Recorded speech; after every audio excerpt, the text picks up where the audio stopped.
Hello everyone, আসসালামু আলাইকুম। সবাই কেমন আছেন? আশা করছি ভালো আছেন। আমি আজকে আপনাদের সাথে সহজ একটা রেসিপি শেয়ার করতে চলেছি।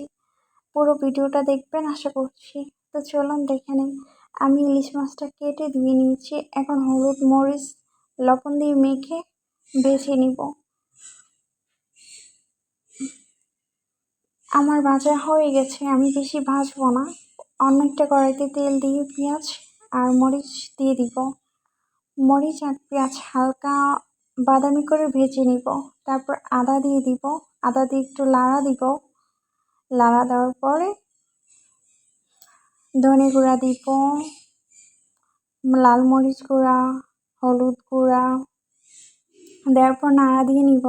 তারপর একটু পানি দিয়ে দিব কষানোর জন্য। আর লবণটা আপনাদের স্বাদ মতো দিবেন। আমি তো একটু কষিয়ে নিব। আমার লবণ আর একটু লাগতো তাই দিয়ে দিলাম। কষানো হয়ে গেলে আমি ধুয়ে রাখা কচুর মুখিগুলো দিয়ে দিব। দেওয়ার পরে একটু ভালো করে কষাই নিব। যেহেতু আমার পানি ছিল না তরকারিতে, তো আমি একটু পানি দিয়ে কষাই নিব। কষানো হয়ে গেলেই জল দিব। তো কষাই নিই, আমি ঢাকনা দিয়ে কষাই নিব অনেকক্ষণ একটু। তো এই তো ঝোল দিয়ে দিলাম আমি। আপনাদের পছন্দ মতো ঝোল দিবেন। তো ঝোলটা যখন আমার বলক উঠে আসবে তখন আমি মাছগুলো দিয়ে দিব। এই তো আমি মাছগুলো দিয়ে দিয়েছি।